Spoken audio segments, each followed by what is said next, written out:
Good morning, America. A lot of news from the president in Poland this morning. That's right. He just wrapped up a press conference where he still refused to clearly call out Russia for meddling in our election, saying, quote, nobody really knows for sure.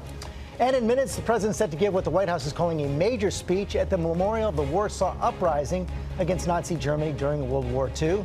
All this ahead of the G20 summit in Germany tomorrow, where the North Korean nuclear threat will be high on the agenda. And of course, the president will sit down for his first face-to-face meeting with Vladimir Putin. ABC senior White House correspondent Cecilia Vega in Warsaw with the president. She starts us off. Good morning, Cecilia. Hi, George. Good morning to you. The Polish people, many of them here, were looking to see whether President Trump would take aim at Vladimir Putin during this speech today. And he did, directly over Ukraine, over Syria, calling on Moscow to join the community of responsible nations.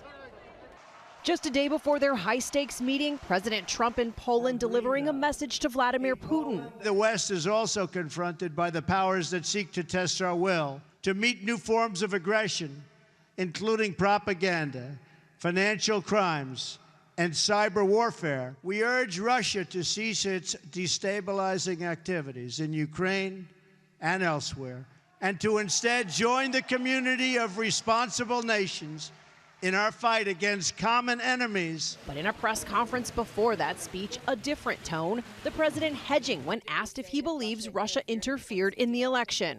Well, I think it was Russia, and I think it could have been other people in other countries.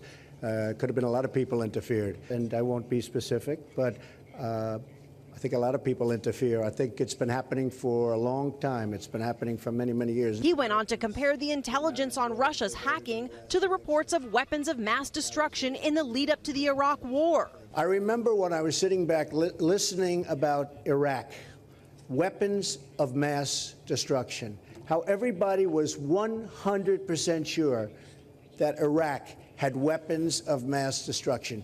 Guess what?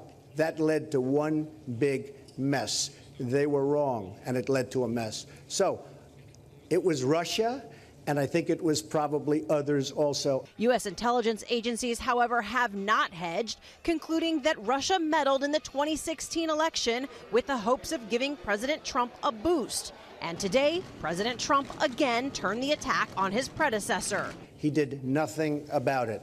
Why did he do nothing about it?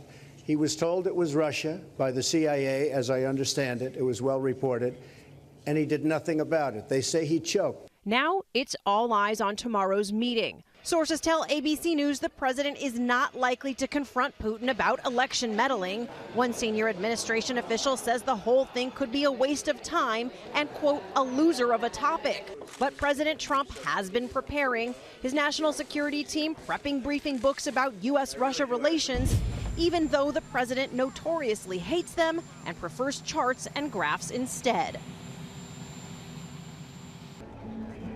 And something else we know, the president loves a good crowd size, and he certainly has one here today. This square is packed full of Polish supporters. The president enjoys pretty significant popularity here in this country compared to elsewhere in Europe, George, especially compared to the protests that he is expected to face when he lands in Germany later this afternoon. And Cecilia, also at the press conference this morning, the president, of course, asked about that now infamous weekend tweet where he body slammed CNN. Yeah, that CNN tweet that drew fierce backlash. He said that he seemed to say that CNN took that tweet too seriously, and then he went on to bash the network, George. And of course, he did this while standing alongside the Polish president, who himself has cracked down on press freedoms right here in this country, George. Yeah, they were echoing each other there. Okay, Cecilia Vega, thanks very much.